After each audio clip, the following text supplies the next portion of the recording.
घमंडी बहू की बनारसी साड़ी। सुमित्रा देवी के 2 बेटे थे, बड़ा बेटा रघु, छोटा बेटा अनिल। सुमित्रा अपनी बड़ी बेटी रघु की शादी गरीब घर की अंकिता से कर देती है, क्योंकि वो खुद भी गरीब थी और बहू के ससुराल से दहेज न लाने पर सुमित्रा देवी उससे और चिढ़ जाती है। ऐसे ही एक दिन अंकिता बाजार जाती है और सास के लिए एक चप्पल लेकर आती है। माँ जी, ये लीजिए, देखिए मैं आपके लिए सुंदर सी चप्पल लेकर आई हूँ। मुझे ये सेल में मिल गई थी, पूरे 80 रुपए में है। अच्छी है ना? इतनी घटिया चप्पल तू ही मुझे पहना सकती है, गरीब कहीं की। लाई भी है तो ये लाई है मेरे लिए। अरे अपने माँ बाप से दहेज में सोना चांदी क्यों नहीं लेकर आई? ना एक के जोड़े कपड़े रखवाए, ना एक अंगूठी धरी, गरीब कहीं की। चली जा मनहूस मेरे सामने से। माँ जी, आपकी चप्पल खराब हो गई थी, इसीलिए मैं ये लेकर आई थी। और आप तो जानती हैं मेरे माता पिता कितने गरीब थे। उनसे जो बन सकता था उन्होंने मेरी शादी में दिया, फिर किस बात की कमी रह गई अब? चुप रहे, मुझसे ज्यादा जुबान लड़ाने की जरूरत नहीं है। आई बड़ा मुझे ज्ञान देने वाली। अरे मेरे कर्म फूट गए थे जो मैंने इतने गरीब घर की लड़की से अपने बेटे की शादी करवा दी, पर अब अपने छोटे बेटे की शादी किसी अमीर खानदान की लड़की से करवाऊंगी।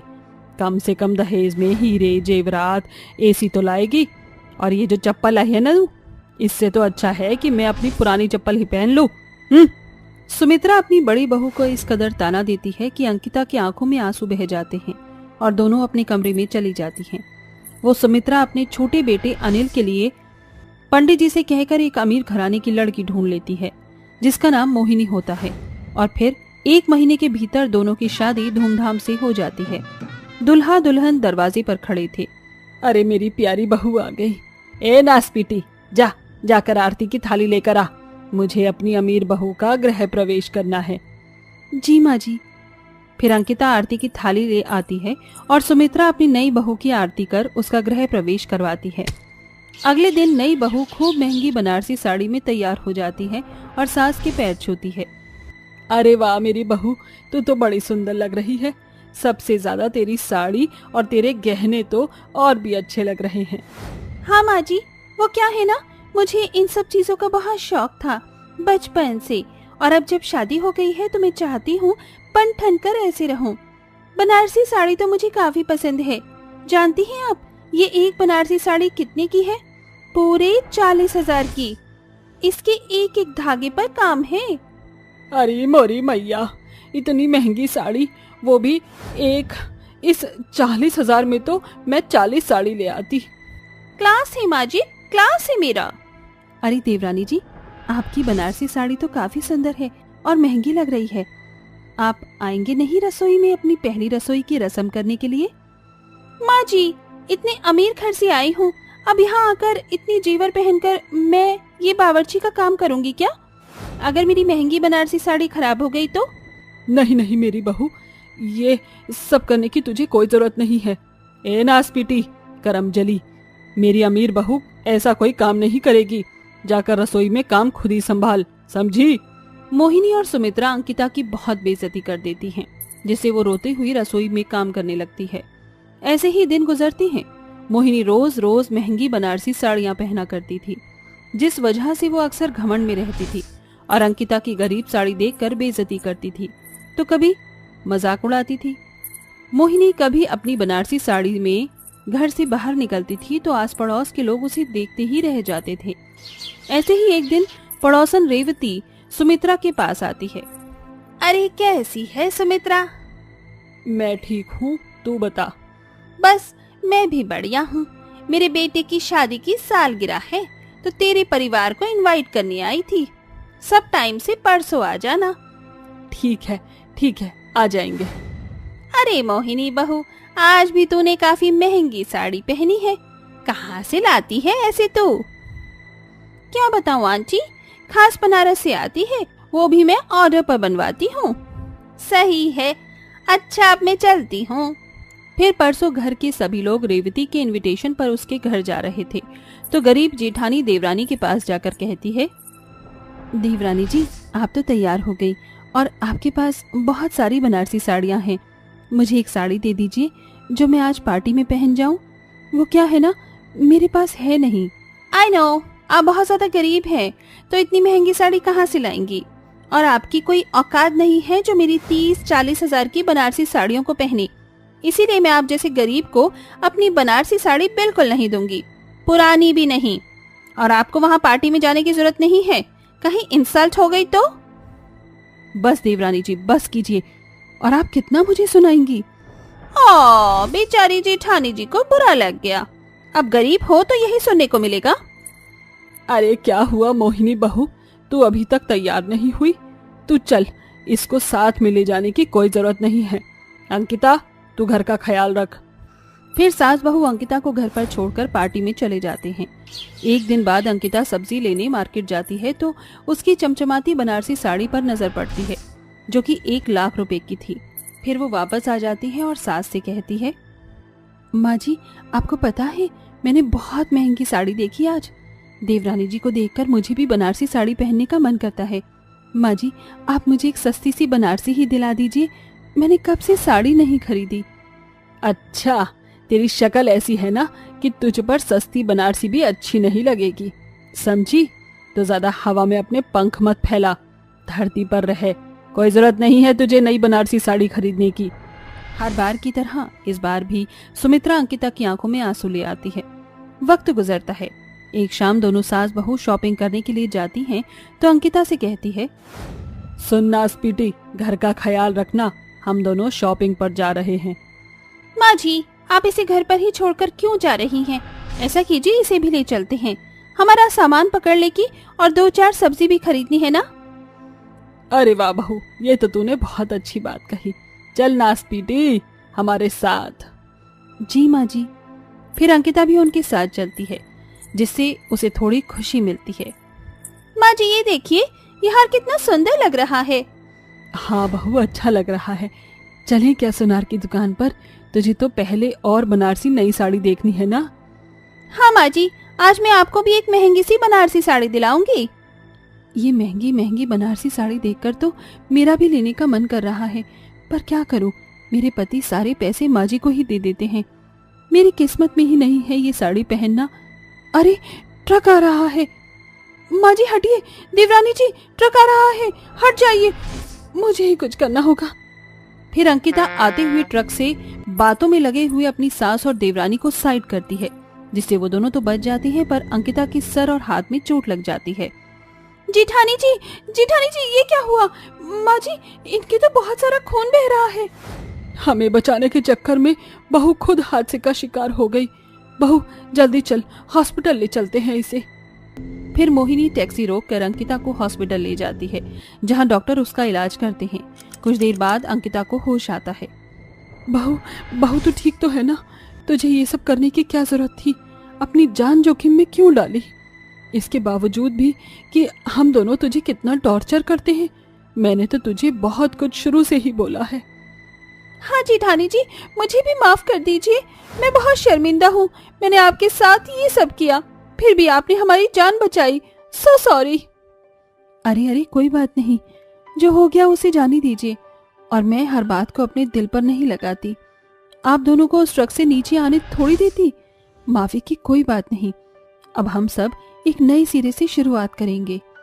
हाँ जेठानी जी, और अब ये मेरी सारी बनारसी साड़ियों पर आपका हक है, क्योंकि आपने मेरी जान बचाई है, और मैं आपको नई साड़ी भी दिलवाऊंगी। फिर 2 दिन में अंकिता ठीक हो जाती है, जिसके बाद दोनों सास बहू अंकिता को नई बनारसी साड़ी दिलाते हैं और अंकिता का बनारसी साड़ी पहनने का सपना पूरा हो जाता है। फिर सब खुशी खुशी रहने लगते हैं। इशिता और अवनी हाथों में बुक्स लिए कॉलेज में एंटर करती हैं तो उन्हें पहली नजर देखकर मोहित और पंकज का दिल धड़कने लगता है। हाय मोहित, देख तो यार, वो लड़की कितनी सुंदर है। अरे भैया, मैं तो अपनी वाली को देख रहा हूँ, उसके गुलाबी होठ, लाल गाल, बड़ी बड़ी आंखें। अरे इशिता, अवनी, तुम? और बताओ कैसी हो? तुमने अपना कॉलेज यहाँ ट्रांसफर करवा लिया क्या? चलो मेरी क्लास में चलो। ओके, बट पहले अपना कॉलेज तो दिखा दो। ओह, तो इनका नाम इशिता और अवनी है, 2nd ईयर। ये तो हमारी क्लास में है। हाँ भैया। फिर साक्षी उन्हें कॉलेज दिखाती है और उनके पीछे पीछे दोनों भाई चलने लगते हैं। 2 हफ्ते गुजर जाते हैं। दोनों भाई उन दोनों बहनों को ही ताड़ते रहते थे। ये बात वो नोटिस कर लेती हैं और एक दिन कॉलेज में कुछ ग्रुप डांसिंग और सिंगिंग कर रहे थे। तभी उनका दोस्त माहिर कहता है, ओके पंकज, मोहित, तुम दोनों के कहने पर मैंने अपनी परफॉर्मेंस दे दी है। अब बारी तुम दोनों की। और ये तो पूरा कॉलेज जानता है कि तुम दोनों भाई कितने अच्छे सिंगिंग करते हो। तो बस चालू हो जाओ और पकड़ो अपना गिटार। अब तू इतना कह रहा है तो मैं कर ही देता हूँ। चलो भैया। ओके, बट ये सॉन्ग हम किसी समवन स्पेशल को डेडिकेट करना चाहते हैं। पहली नजर में कैसा जादू कर दिया, तेरा बन बैठा है मेरा जिया। जाने क्या होगा क्या पता, इस पल को मिलकर आज ही ले जरा।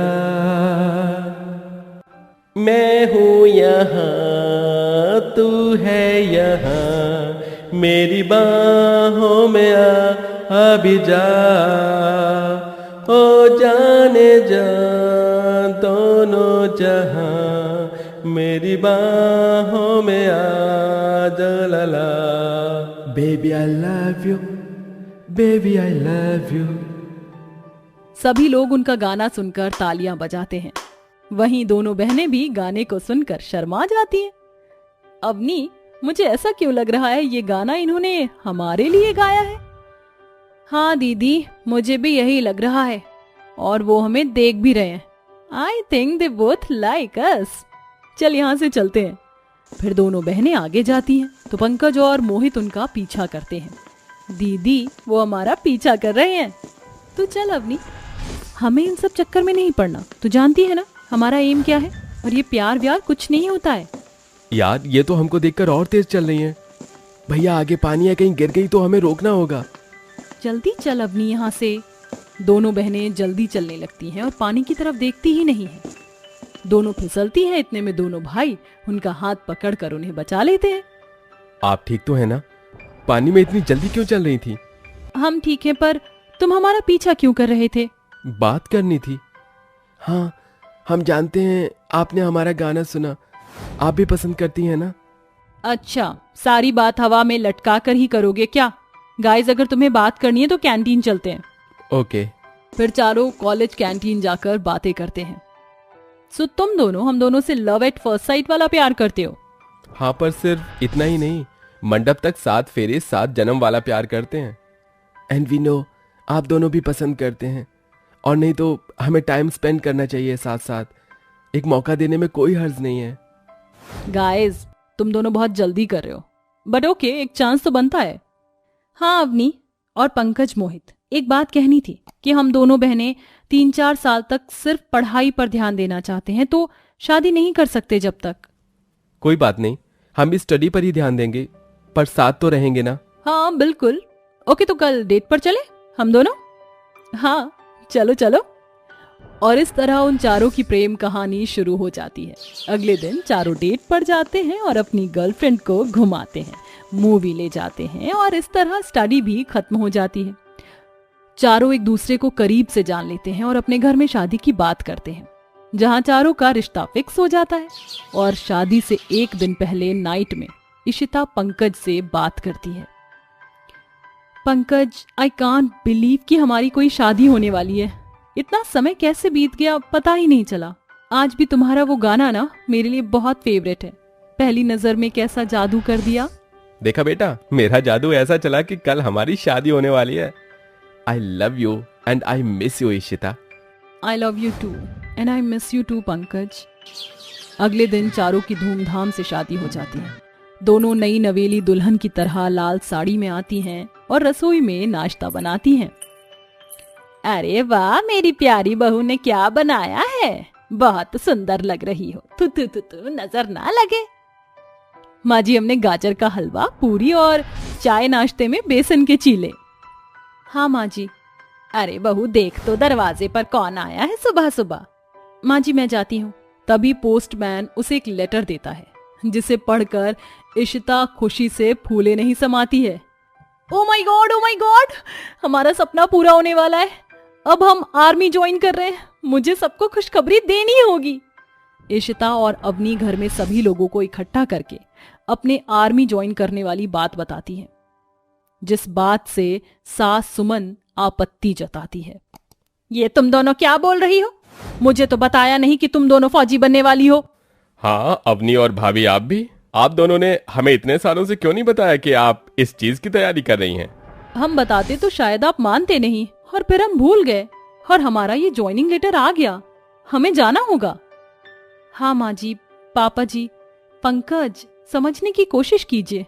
देखिए, आपकी दोनों बहुओं को देश के प्रति कुछ करने का मौका मिल रहा है। हमारा सपना साकार होने जा रहा है। हम फौज में भर्ती होकर देश की रक्षा करेंगे। प्लीज माँ जी, समझिए ना। पर बहू, तुम्हारी तो कल ही शादी हुई है और आज तुम दोनों जा रही हो। कहीं कुछ हो गया? पापा जी, आपको गर्व होना चाहिए हम पर। देश के लिए अगर अपनी जान भी देना पड़े तो आपको फक्र होना चाहिए। हाँ, हम मानते हैं हमारी कल ही शादी हुई है, पर हम जल्दी लौटेंगे। ठीक है, इससे ज्यादा अच्छी बात क्या हो सकती है कि हम फौजी पत्नियों के पति हैं। विजयी बाबा, मेरी दोनों बहू को जाओ और जंग जीत कर आना। फिर घर वाले दोनों बहू की बात से राजी हो जाते हैं। फिर दोनों बहू अपने फौजी वर्दी में तैयार हो जाती हैं और सास उनके सर पर तिलक करके उन्हें विदा कर देती है, जहां दोनों अपने कैप्टन ऋषभ बत्रा से मिलती हैं।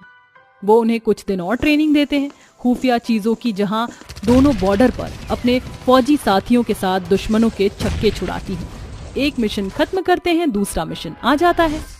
दीदी, हम इस दूसरे मिशन से जिंदा वापस लौट कर तो जाएंगे ना? मुझे मोहित की बहुत याद आ रही है। मुझे भी पंकज की बहुत याद आ रही है, पर अभी हमें अपने मिशन पर फोकस करना है। हम घर वापस जरूर जाएंगे। वहीं दूसरे मिशन में दोनों बहनें 6 महीने तक सरहद पर जंग लड़ती हैं और 15 अगस्त पर उन्हें घर जाने का मौका मिलता है। मुझे तुम दोनों पर बहुत प्राउड है कि अपनी शादी के अगले दिन ही आकर तुम नौजवान की तरह बिना खौफ के सरहद पर लड़ी। पर अब तुम्हें अपनी शादीशुदा जिंदगी को मौका देना चाहिए और मैं 15 अगस्त के मौके पर तुम्हें भेज रहा हूँ। एंजॉय। Thank you sir. जय हिंद। फिर दोनों बहनें ट्रेन में बैठकर ससुराल के लिए रवाना हो जाती हैं और कुछ ही देर में अचानक से छुपकर घर में आती हैं, जहां वो देखती हैं सास ससुर उनके पति नई नवेली 2 लड़की के साथ बैठे हैं। पंकज, माँ जी, पापा जी, ये सब क्या है? कौन है ये? देख रही हैं दीदी आप, इन्होंने हमारे जाते ही शादी कर ली होगी।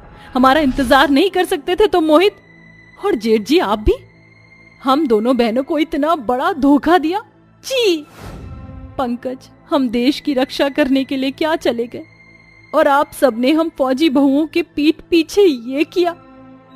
अब हम आप सबको छोड़ेंगे नहीं। अवनी मोहित की कॉलर पकड़कर उससे सवाल करती है। घर वाले एक दूसरे की आंखों में देखकर हंसने लगते हैं। तुम दोनों गलत समझ रही हो। हाँ बहू, ये दोनों मेरे बेटे की बहनें हैं जो दूर से आई हैं। तुम्हारे पापा के छोटे भाई की बेटियां हैं। हाँ बहू। आप दोनों को क्या लगा हमारी पत्नियां देश की सेवा करने के लिए गई हैं और हम पीछे से आप दोनों को धोखा देंगे? अरे बिल्कुल नहीं। हाँ, ये भाभी कैसी हैं आप? सच, आप सब प्रैंक कर रहे थे? यहाँ हमारी जान निकल गई थी। ये तो बहुत खुशी की बात है। इसी बात पर जश्न तो बनता है। जी माँ जी। इस तरह दोनों बहू अपने पतियों के गले लगती हैं और सास ससुर के पैर छूती हैं। फिर उनके घर पर जीत का जश्न मनाया जाता है और पूरा परिवार 15 अगस्त के दिन झंडा फहराते हैं और खुशी खुशी पतंगबाजी करते हैं।